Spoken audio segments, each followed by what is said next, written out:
સૌથી વધારે જે વિદ્યાર્થીઓની મૂંઝવણ રહેલી છે ને, એક તો એમાંથી એ મૂંઝવણ છે કે એને વાંચવું ઘણું હોય છે પણ એ નથી સમજાતું કે શું વાંચવું છે. કેટલાક બેઠા હોય લાઇબ્રેરીમાં પુસ્તક લઈને બેઠા હોય તો ઘણીવાર એ જ વિચાર કરે કે હું આ વાંચું કે હું આ વાંચું. સૌથી પહેલાં 10, 15, 20 મિનિટ માટે વિચાર કરે.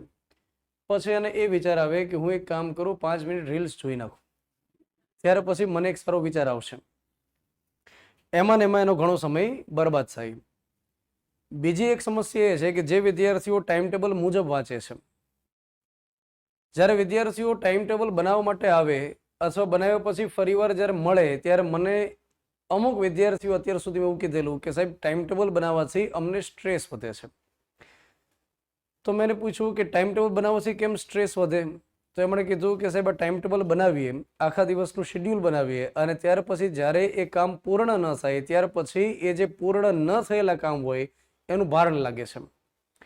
જ્યારે ધારેલું કામ ન થાય એ સમય દરમિયાન હંમેશા મનની અંદર નેગેટિવિટી આવે. તમે આખા દિવસ દરમિયાન એવો વિચાર કર્યો કે મારે આટલું કામ કમ્પ્લીટ કરવાનું છે અને એ કામ જ્યારે કમ્પ્લીટ તમે ન કરી શકો એ સમય દરમિયાન હંમેશા જે બાકી રહેલું કામ હોય ને એના નેગેટિવ વિચાર દિમાગની અંદર આવે.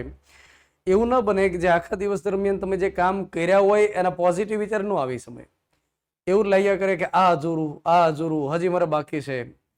મતલબ આ માત્ર વિદ્યાર્થીઓ સાથે થાય એવું નથી, એ મારી સાથે થાય, ઘણા બધાની સાથે થાય. જે ખરેખર કામ કરવામાં ગંભીર હોય ને એની સાથે આ ઘટના બને. આખા દિવસ દરમિયાન મેં મારા કામ લખ્યા હોય કે મારે આટલા લેક્ચર છે ઓફલાઈનમાં, આ એકાદો ઓનલાઈન લેક્ચર છે, ત્યાર પછી સ્ટાફની મિટિંગ છે, મારે આ કામ કરવાનું છે, ટેસ્ટ માટે કામ કરવાનું. તો મારા ફોનની અંદર હંમેશા યાદી રહેતી હોય ડેટ પ્રમાણે. અને જ્યારે ઘરે જાઉં ત્યારે અમુક કામ એમાં અધૂરા રહી ગયા હોય તો એ જ મતલબ ઘુમરાયા કરે કે આ કામ બાકી, આ કામ બાકી, આ કામ બાકી. જોકે શરૂઆતમાં તો બહુ ચિંતા રહેતી. શરૂઆતમાં તો જમતો હોય ત્યારે એ વિચાર આવતા કે આ બાકી, સુવા જઈએ તો એ વિચાર આવે કે આ બાકી. પછી હવે ધીમે ધીમે કરતા જે સમય થયો, અનુભવ થયો, એટલે ઊંડો શ્વાસ લઉં ને ત્યાર પછી કહી દઉં કે 1 more day. મતલબ એક દિવસમાં બધું કમ્પ્લીટ થવાનું નથી. પણ વિદ્યાર્થીઓના આ જે શેડ્યુલિંગની અંદર શું હોય કે સાંજ પડે જ્યારે એની કેટલીક બાબતો બાકી રહી જાય ત્યારે એની ચિંતા થવી સ્વાભાવિક છે અને જેની તૈયારી થોડી ગંભીરતાપૂર્વકની હોય એને વધારે ચિંતા થાય. તો પહેલાં તો મારે તમને લોકોની સલાહ દેવાની કે જો તમારામાંથી આ પ્રકારે થતું હોય, અધૂરા રહી ગયેલા કામનું જો બર્ડન લાગતું હોય તો એના કારણે ચિંતાઓ નહીં કરવાની. કેમ કે એ ચિંતા કરવાથી કામ ક્યારેય પૂરા થતા નથી, આ મારો અનુભવ છે.